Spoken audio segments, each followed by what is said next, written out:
Hello and welcome back for another episode of The Verbal Commitment here on the Kansas City Sports Network. I'm Ryan Wallace, and you have just stumbled on another episode of the podcast here in Kansas City, committed to covering high school football recruiting across Kansas throughout the Kansas City Metro. And that means from whether you're a Greenback, Spoofhound, Thunderbird, Firebird, Roosters, Hawklets, we're going to touch all of you guys and everything in between in the name of elevating and publicizing our area's growing football talent, whether you're going to become a Wildcat, Jayhawk, Tiger, Ichabod, Raven, Blue Dragon, Griffin, you name it. So anyway, as we say every show, let's huddle up and get this thing started with first down. And it comes in the form of some commitments. And again, if you weren't with us last week, you know that, or you don't know that I'm in the middle of a move. And so that means a siren, which I've since deleted from my phone. So that's great. Anyway, if we had a siren, we would be sounding that right now because we've actually had 3 commitments this past week, one for each of our local Power 4 schools. That means K-State, KU, and Missouri each came away with a new commitment.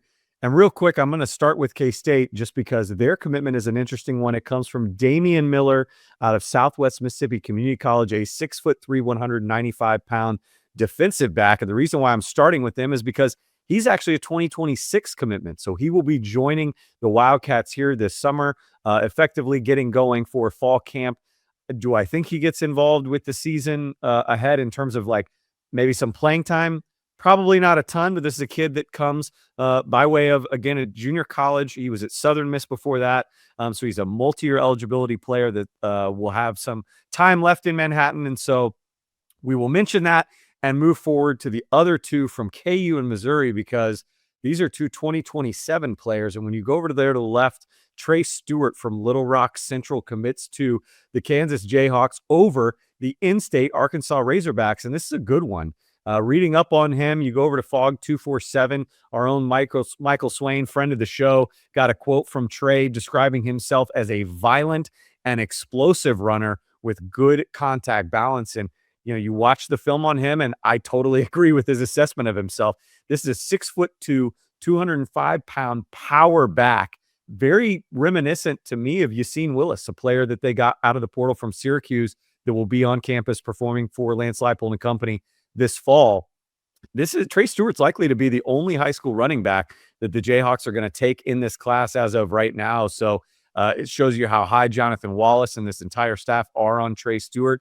I think he's a pretty good player. I think this is a really solid get for what they want to do offensively under new and old offensive coordinator Andy Kotelnicki. So a really nice pickup by the Jayhawks, beating out Arkansas for one of their own. And then in the middle there, Luke Njachok from Nazareth Academy, kind of outside Chicago, a 6'5", 285-pound interior offensive lineman that Missouri snags over the likes of Ohio State, Illinois, Wisconsin, and many others. It sounds like he was sold during his unofficial practice visit to Columbia back in March. And the thing that interests me about this is what impact, if any, does this have on one of our own here in Kansas City? And by that, I mean local star Kyler Kuhn. Mizzou gets the first stab at Kyler Kuhn for an official visit on May 29th. Then he'll be off to Iowa, Nebraska, and Penn State in that order thereafter. Do I think it hurts them? No, but I am curious to see. This will be the second Tiger offensive lineman that they've snagged in 2027, so they're off to a really good start. Does that entice someone like Kyler Kuhn?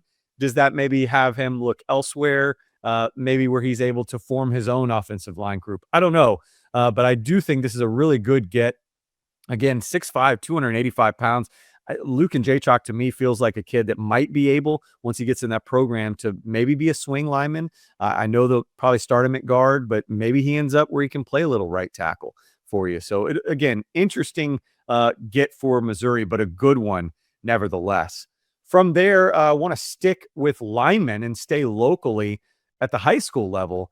Gus Corsair, one of our favorites and a friend of the show here from Hays, Kansas, revealed kind of publicly through the scouting industry, through the recruiting industry, he's down to 3 teams, and it sounds like it anyway. And it's not maybe one of the ones that we had been thinking, hand raised, even myself here on this show, thought would be one of the leaders through the club, had been the leader in the clubhouse for a long time, and one of the programs that we thought might be the eventual winner for him, Oklahoma, gone. Bill Bedenbaugh and company, again, felt like they were running with all the steam here, but as of late, things have developed, things have changed, and now you see Vanderbilt, you see Miami, and you see Oregon as the reported top three right now for Gus Corsair, and they will be the three that will be getting his official visits as of now.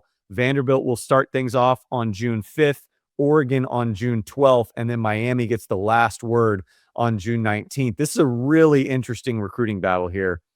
And it feels like one that, again, has taken some twists and turns, at least from what we can gather, right? I think Gus has been very private about this in the best way, and he's been very thorough as well, I think, in the research that he's done, really taking his time. So I applaud Gus and his whole team out there for, again, really looking at everything and like not being rushed. It's very easy to get rushed in today's day and age with recruiting, and he's really let the chips fall where they may, and I think that's guided him to three really strong contenders here. Like I said, Oklahoma being out is a surprise. Everyone wants to know, does this mean K-State is officially eliminated? We shall see. It wouldn't surprise me, again, given their proximity to home, his family's ties there, the strong lineage there. If K-State were to pop up kind of at the last minute and try and insert themselves in June. But again, as we record this show right now on May 5th, certainly looks like if the Wildcats even were to get back in it, they'd be batting from behind right now. And I wanted to take a second again to just kind of talk about what these three contenders might mean for Gus. It's very interesting trio here. I think you would put Vanderbilt right now kind of in a pot of their own. And I'll get to them in a second, why I'm kind of leaving them probably in either the 1 or 2 spot in just a second. I look at Oregon and Miami as being pretty much even. I think it's a close to a wash there. If all things are even, I would give a slight edge to Miami. I really would. And here's why. I think, when you look at prestige, what the two brands hold, I think it's pretty even. I mean, recency bias, yeah, you probably side with Miami. They were competing for a national title this year. Whereas Oregon's been there, got close. I know they're scheduled for big things here in the 2026 campaign, but haven't quite sniffed it as close as Miami has yet. I think, distance is very comparable between the two. They're both more than 1,500, close to 1,800 miles away from his home in Hayes. I guess Eugene is probably a little bit smaller, more that quaint college town that a kid from Hayes might find more appealing than the big metroplexes that are Nashville and, of course, downtown Miami. But here's why I tend to side maybe a little bit more with Miami is arguably probably the best scheme fit from an offensive standpoint that Gus is going to find. AAC, I think, is a conference that lends itself to a lot of the strong suits and the traits and tools that he brings to the table.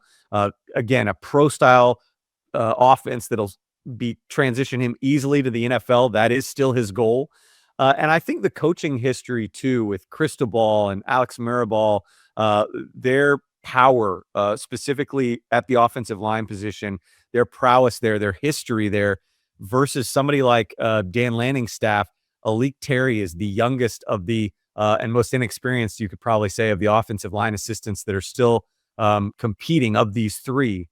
And so, again, I'd lean Miami a little bit there. But now you insert Vanderbilt and the Commodores. What's going on down in Nashville? I kind of got to the bottom of it. I think it just goes back to the overall connection that Gus has with the Commodore staff. I think there's an energy there, a belief in Coach Lee's progression of where that program has been, where he's got them now, and where they're going. A lot of Kansas ties on that staff too. Jerry Kill, Tim Beck, even a kid like Gali Muhammad Langford, who's not from Kansas, from St. Joe, grew up in St. Joe, Missouri, knows this region, embraces this region. And then, of course, you've got the two offensive line assistants, Jeff Nady, a little bit younger, a little bit more charismatic guy, and Chris Kanakis, the other interior offensive line assistant there at Vanderbilt, who's a real wizard. You can find all sorts of stuff of him on YouTube, former offensive coordinator. This guy knows what he's doing, knows what he's talking about. I think they've got a really strong connection. So ultimately, when I'm starting to read the tea leaves here, boil things down, could come down to, again, maybe the belief in Vanderbilt, maybe an ability to see the field maybe a little bit quicker for Vanderbilt, or at least sniff that depth chart quicker in a league like the SEC that, albeit might be a little bit tougher sledding for Gus right out of the gate with the type of defensive lineman that he would see. Then there's Miami. You've got the prestige. You've got, obviously, again, a very strong offensive line coaching history there with Mario Cristobal and company. And again, the lineage speaks for itself. And again, if Gus Corsair were to commit to the Hurricanes, that'd be J.J. Dunnigan, Jackson Cantwell, and now Gus Corsair, three of the biggest names in this region that Miami's been able to come and pluck out of both Kansas and Missouri. Would be a huge coup for any of these teams, but especially Miami, to be able to come up here, insert themselves, and flex their muscles for a second straight cycle. Last but not least, in first down, I want to quickly touch on our scholarship offer, our spotlight offer of the week, and it comes out of Pitt State, offering one of our favorites here on the show, 2027 interior offensive lineman Jude Cousins out of Blue Springs South. Look, this is one of those offers. We talk about it. Many of these spotlight offers are going to be that domino effect. You see it right here with Jude Cousins. Pitt State, a really good fit, I think, for him. I think he would do great down there at Pittsburgh, just with the style that they want to run. Jude Cousins is a player to me that's kind of getting undervalued because of maybe his size, but you're looking at a player that will have played varsity level at Blue Springs South for 4 straight seasons, and he's been dominant almost every single one, and I expect nothing different as a senior. I feel like Jude Cousins is getting slept on a little bit. I applaud the coaches out at Pitt State for getting on board, believing in him early. We will see if that pays dividends for the Gorillas. But Jude Cousins, getting that offer from Pitt State, I love it. It is our spotlight offer of the week. Finally, before we get to a break, I wanted to head into second down with our prospect profile, and it comes out of Liberty North, an Eagle by way of Nevada.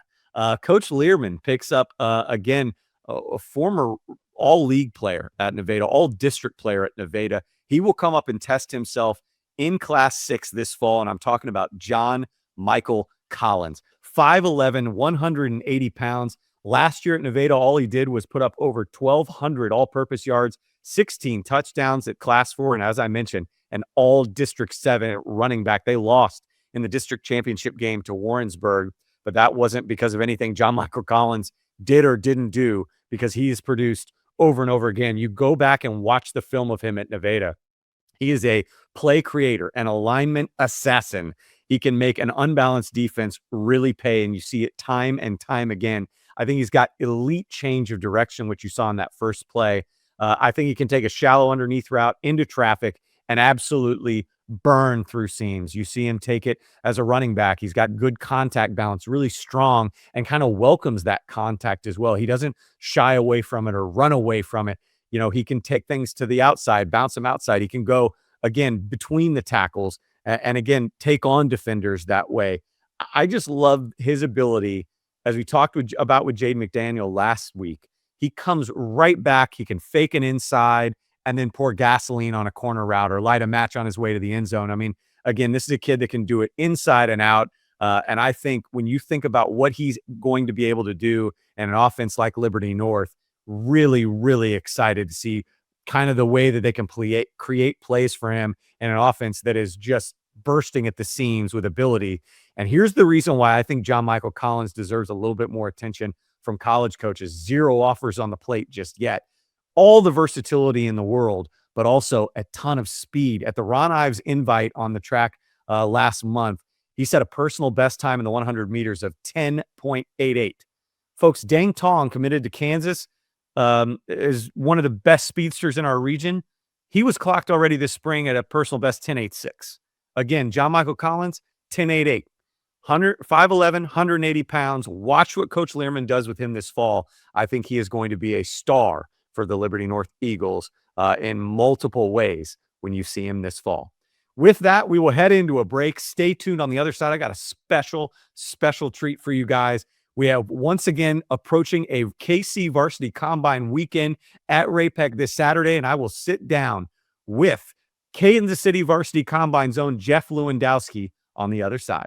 Heather Luce, broker owner, KC Local Homes, and Emprise Bank has been a great partner for us. They're our partner in Possible. Debbie and I hit it off immediately, and she was one of the first bankers that I would say sat down with me and actually genuinely cared about my story and where I was coming from and what I was trying to do, not just what kind of loan do you need, how much equity do you have, and she really kind of laid out my options for me and just made the process make sense, and I felt comfortable with it. Start to talk about it and think about it, a building popped up that I wanted, that I could afford, and it was in a great area. And so they really guided me through the SBA. I used the SBA loan to acquire it and really guided me through that process and made it happen. I think that we talk about that a lot, where we wouldn't have a business. We wouldn't have what we have here if we didn't have the clientele that we do. I've always functioned out of a people over profits mentality. The houses sell themselves, right? Like, I'm here to help people and facilitate the transaction for them. Thanks for sticking around here on the Kansas City Sports Network and the Verbal Commitment Podcast. I'm pleased to be joined now by Jeff Lewandowski, because it is camp season, it is combine season, and you guys out at KC Varsity are once again putting on a great show and a great opportunity for a lot of local kids. So again, thanks for stopping by and talking with us about it. Absolutely, Ryan. Thanks for having me. I appreciate it. So first off, I got to kind of start from the beginning, because I think folks that have watched our show, it seems like every year we're talking to Wayne Orr about KC Varsity Combines. And now we're here talking with you. Explain kind of what that transition was like and what made being a part of KC Varsity Combine so appealing for you specifically. Yeah, well, I'll tell you the first thing, Ryan, is that it wasn't something that we were really seeking to do. It really came out of a need that I saw. I was primarily looking at some of the kids that I've been coaching for a while. I've been a youth coach for 13 years. And as the kids that I've been coaching started to make their way into high school, one of the things that became very evident, especially in the NIL world, was that things have changed.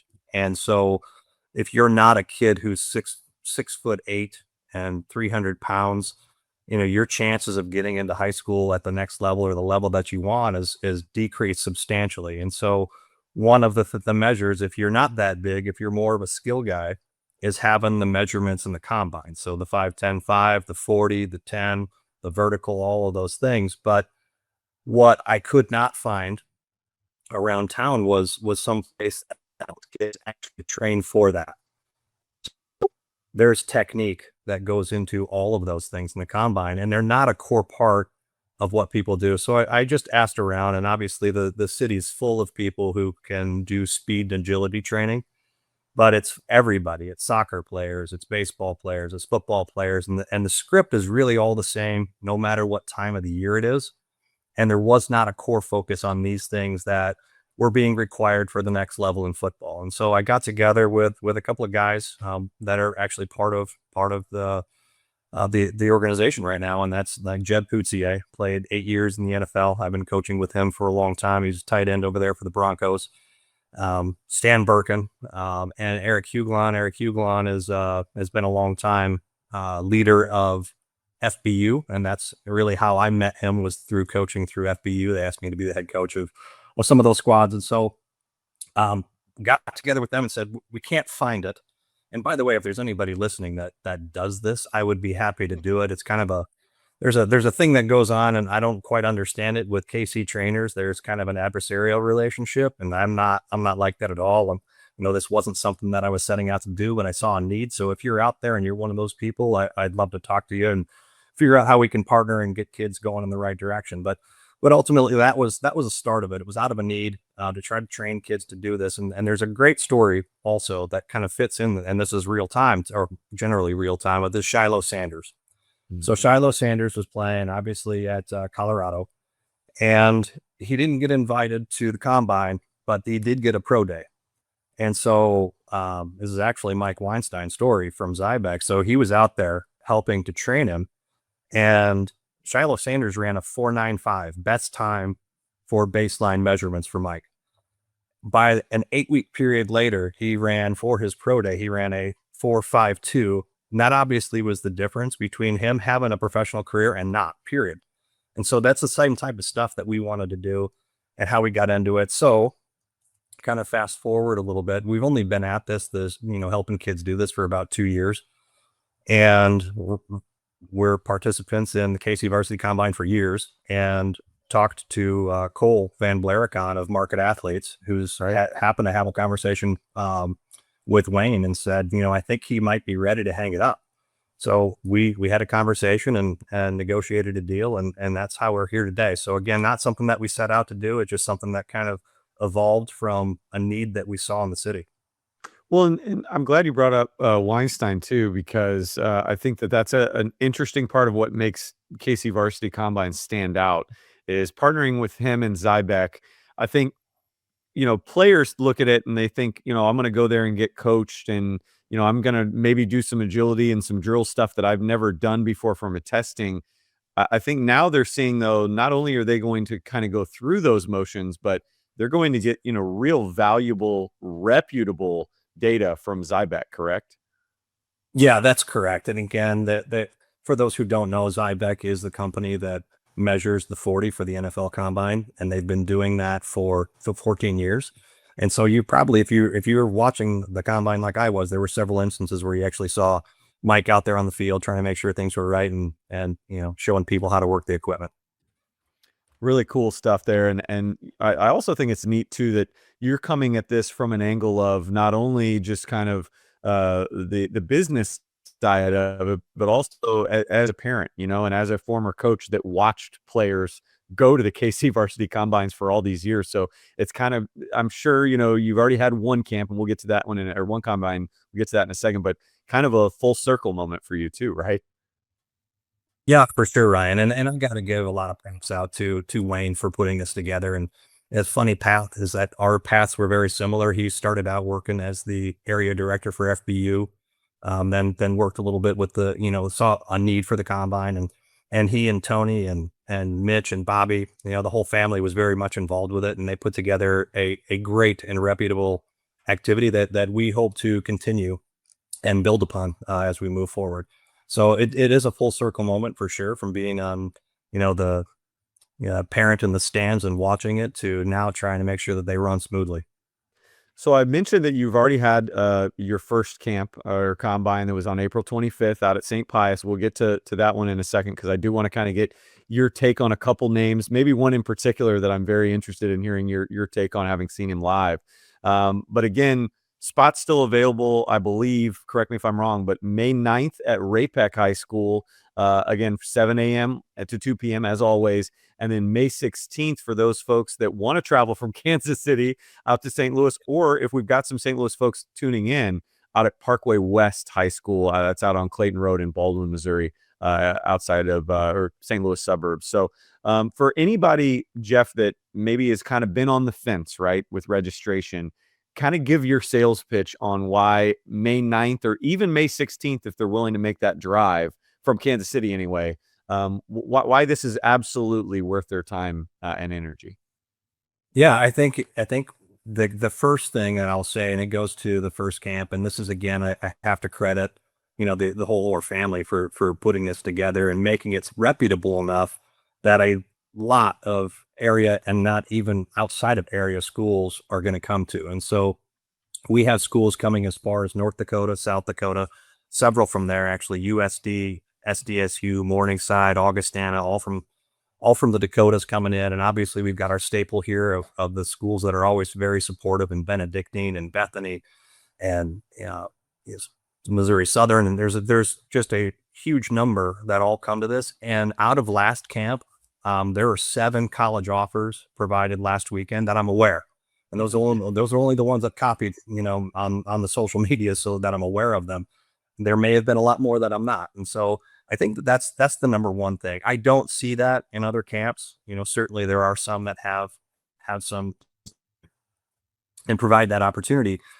So that's number one. I think number two is that it's a media extravaganza when it comes to high school sports media. And so we've got from the Kansas side, we've got Wade Cargill out there from Prep Red Zone. On the Missouri side, we've got JP Rock, who's writing also for Prep Red Zone, among others. This year we've got involved also with the NFLPA is supporting and a sponsor and an endorser of what we're doing. And so we've got a couple of guys who have been out there for that.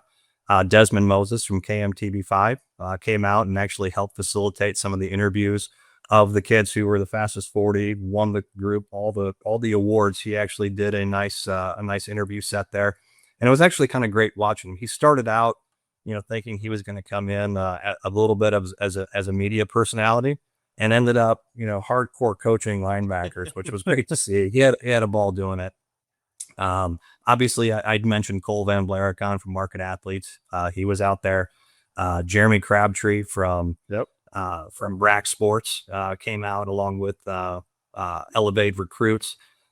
So there's a lot of and not to mention that, I mean, we got some great sponsors here as well. So FCA came out, sponsored 100 kids to come out. Actually had a 10, gave a little bit of a discussion there at the midpoint between when we switched from the combine activity to the individual group.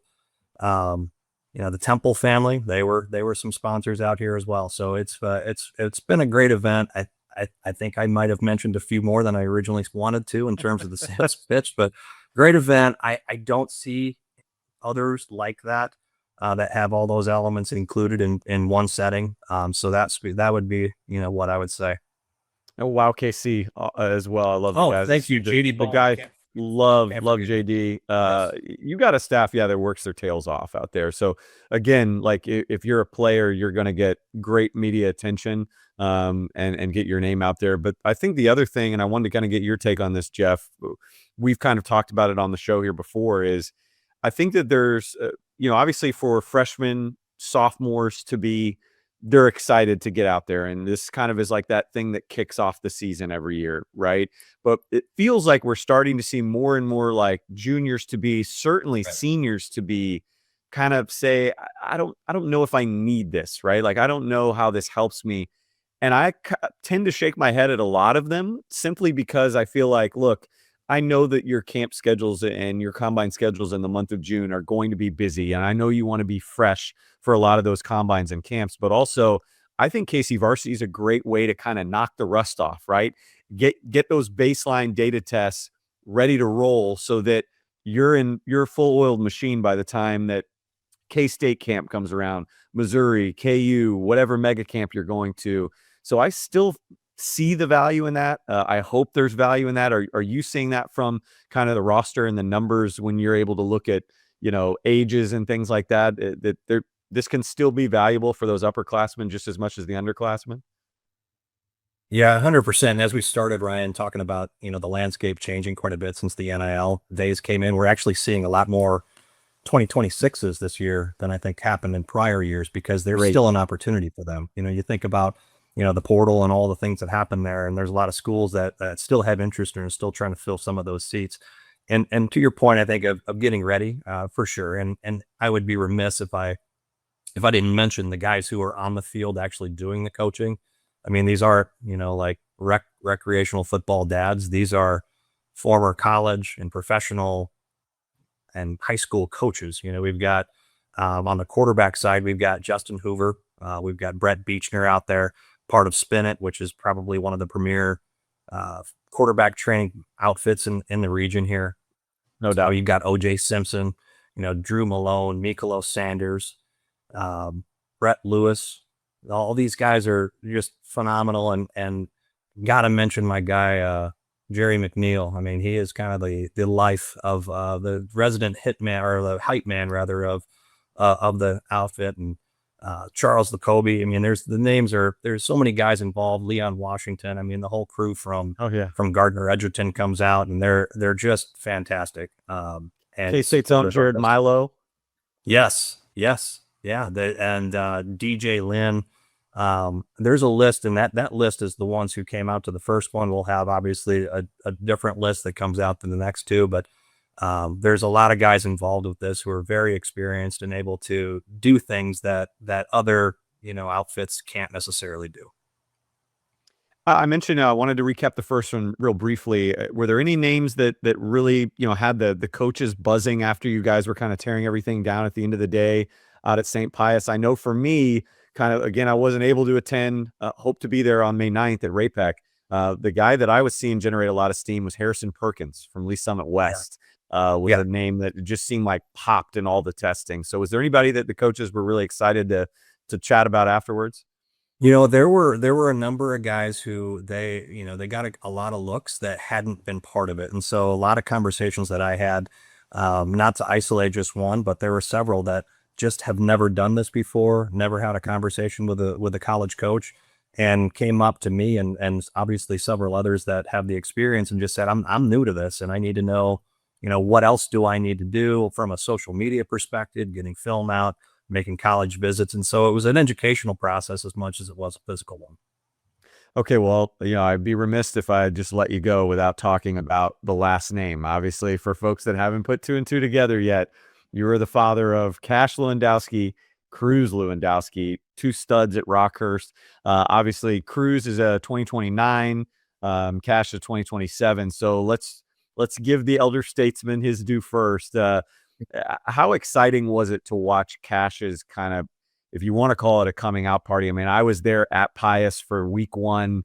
And I mean, I think from there it just took off. And obviously, folks around Rockhurst, folks that were a part of your youth team, knew about what Cash could do on the field. But special was last season to kind of watch him come into his own on the varsity level and then kind of know what's still to come in his senior season at Rockhurst.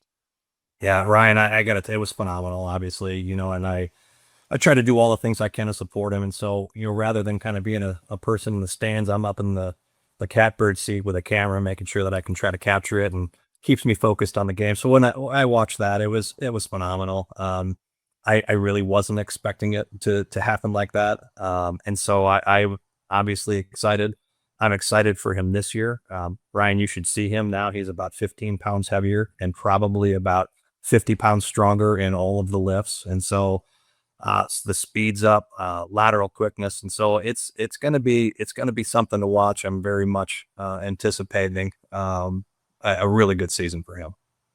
One of the most humble, nicest kids that I was able to come across last year too. I'll tell you this story, and college coaches can hear this too if they're tuning in. Just another, feather in Cash's cap. I mean, came over before the Platte County game, massive game, and obviously he's focused, he's locked in, but came over. Thank Kevin Flaherty and I for not only being there, but just kind of continuing to cover the team, which again doesn't happen very often. So wanted to tip my cap to your son for that. Definitely something that you don't see very often, if ever.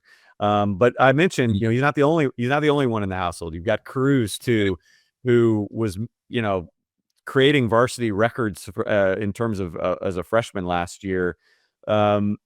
Kind of what's the goal for Cruz heading into his sophomore season, and how much of is there at the dinner table that kind of war of words between the two brothers, right? Is there, I'm sure, a very fiery competitiveness in the household? Oh yeah. So yeah, he did. And we did, they did some things that, set some records. He was the first freshman, to start at Rockers since like 19 or 2000 actually. So I think I got that right. So that was great. He scored on both sides of the ball, which I think he holds that record now. He's the first freshman to do that, 5 and 6A. So I was not expecting to see both of them on the field at the same time. So that was awesome. I got, I thought I'd get one of those years. I didn't think I'd get two. And so I'm excited to see that. He is going to be starting. Well, I don't want to say that right now. It's obviously a little early, but my expectation would be that he'd start at the strong safety, kind of that rover position, and also getting some reps at running back. But obviously, that's where the dinner time conversation comes, and things like, "Hey, are you going to be okay, big bro, when I take your job next year?" So those conversations are happening, but it's all in fair play. I haven't had to replace any drywall here yet. There you go. Absolutely love it. One last question, again, recruiting show. So I got to ask, and I'm sure we'll talk to Cash here later this summer, if not this fall, about how recruiting is going. But how is recruiting going for Cash, and kind of what insights can you share with us about that journey so far? Obviously, still plenty of time left for him to iron out a decision. Yeah, absolutely. It's heated up quite a bit, and I would say he's got a lot of junior day visits. He has offers now from the University of Sioux Falls, has offers from Minnesota State, Northwest Missouri State, and has a whole lot of interest right now from the University of South Dakota. So there's some other ones that are sitting there talking to him, but those are the ones that are probably the hottest for him at this point. There was some conversation with Oklahoma State. We'll see where that goes. I think that's probably a little preliminary to kind of put on the table at this point, but hopefully, yeah, well, it's going to continue. I love hearing about South Dakota because I think Cash reminds me of another former local star that from Pratt, if I remember right, went to South Dakota. Travis Tice, running back from kind of central Kansas area.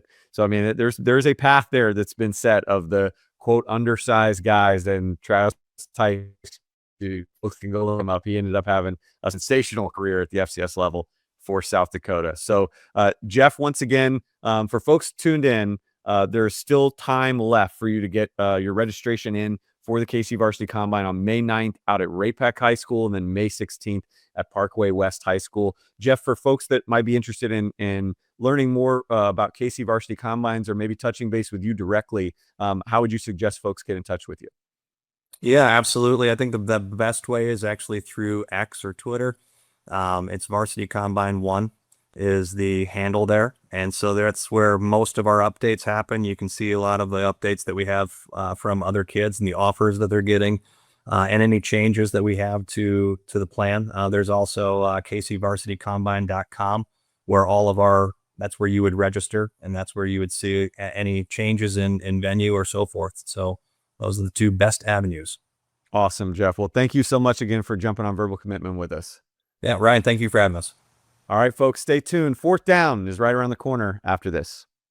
David Starnes Allstate Insurance is a proud partner of KC Sports Network, serving the Kansas City area and all throughout the Midwest. If you are looking for new coverage or something that better suits your home, auto, health, or any of your other insurance needs, give Dave and his team a call. Elevate your coverage and be worry-free with David Starnes Allstate Insurance.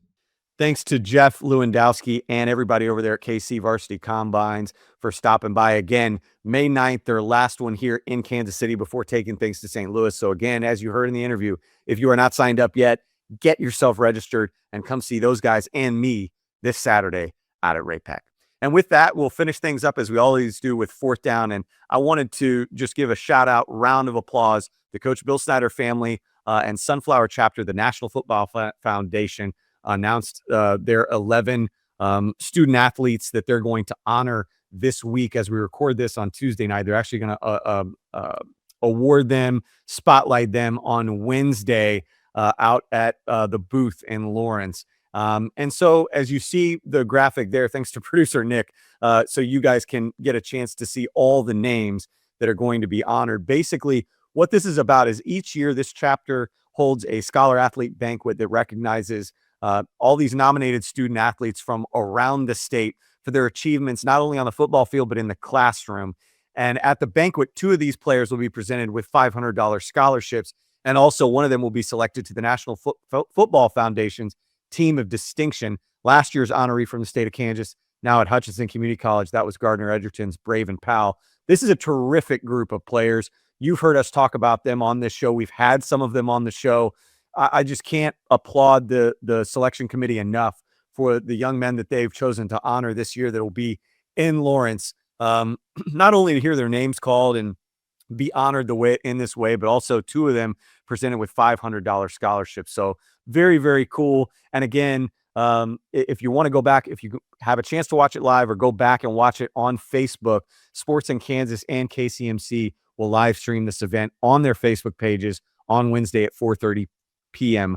from the booth in Lawrence, Kansas. So again, a treat every year, but especially feel like the committee knocked it out of the ballpark with the kids that they're going to honor this year for senior accomplishments in the 2025 season. And with that, thank you for tuning in to another episode of the Verbal Commitment here on Kansas City Sports Network. All the coaches, the players, parents, and fans, thanks for tuning in and showing your support each and every week. And until next time, we will see you on the trail, and take care.